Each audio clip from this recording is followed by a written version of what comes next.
নমস্কার। বাংলার বাড়ি গ্রামীণ প্রকল্প নিয়ে একটা বড় আপডেট এসেছে, চলুন সেটার খুঁটিনাটি জেনে নেওয়া যাক। তো সবচেয়ে বড় প্রশ্ন যেটা এখন সবার মনেই ঘুরছে, টাকাটা ঠিক কবে ঢুকবে অ্যাকাউন্টে? খবর এটাই যে অপেক্ষা প্রায় শেষ।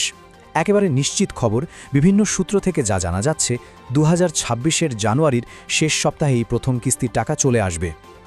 আচ্ছা, টাকা তো আসছে, কিন্তু কারা কারা পাচ্ছেন এই টাকাটা? চলুন একবার দেখে নেওয়া যাক।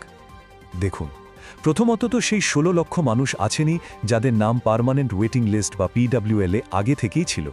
কিন্তু আসল চমকটা হলো তালিকাটা এখানেই শেষ হচ্ছে না, এর সাথে যোগ হচ্ছেন আরও 4 লক্ষ নতুন আবেদনকারী।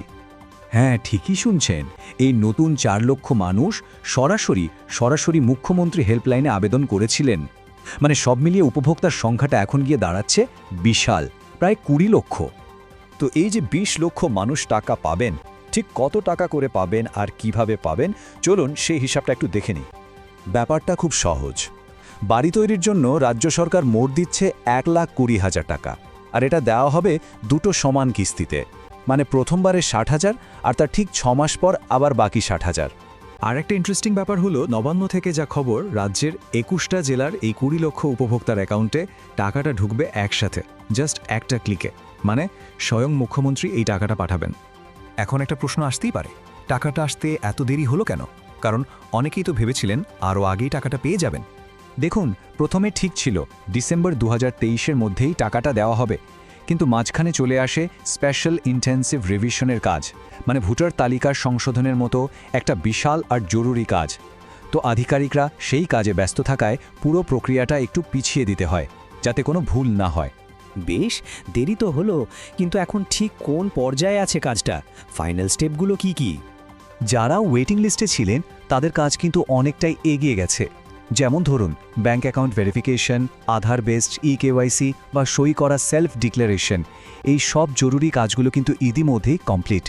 মানে পরিস্থিতিটা এখন এরকম, ওই যে 16 লক্ষ মানুষ যারা ওয়েটিং লিস্টে ছিলেন তাদের দিকটা পুরোপুরি তৈরি, টাকা পাঠানোর জন্য রেডি।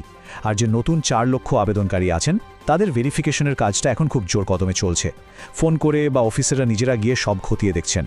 লক্ষ্য একটাই, যাতে সবাই একসঙ্গে টাকাটা পান। পুরো বিষয়টা বুঝতে হলে আমাদের কিন্তু একবার মনে করতে হবে যে এই বাংলার বাড়ি গ্রামীণ প্রকল্প আসলে কি। এটা কিন্তু টেলিকম রাজ্য সরকারের একটা উদ্যোগ, গ্রামের মানুষদের একটা পাকা বাড়ির স্বপ্ন সত্যি করার জন্য। তাহলে মূল কথা কি দাঁড়ালো? 1. টাকা পাওয়ার একটা পাকা তারিখ আমরা পেয়ে গেছি, জানুয়ারির শেষ সপ্তাহ। 2. উপভোক্তার সংখ্যাটা বিশাল, প্রায় 20 লক্ষ পরিবার। 3. প্রথম কিস্তিতেই আসছে 60,000 টাকা, আর সবথেকে বড় কথা হলো এই পুরো টাকাটাই দিচ্ছে পশ্চিমবঙ্গ রাজ্য সরকার। তো এই যে এত বড় একটা পদক্ষেপ নেওয়া হলো, এটা কি সত্যি রাজ্য জুড়ে 20 লক্ষ পরিবারের মাথার উপর একটা পাকা ছাদের স্বপ্নকে সত্যি করতে পারবে? লক্ষ লক্ষ মানুষের জীবনের প্রভাব ঠিক কতটা গভীর হবে, সেটাই এখন দেখার বিষয়।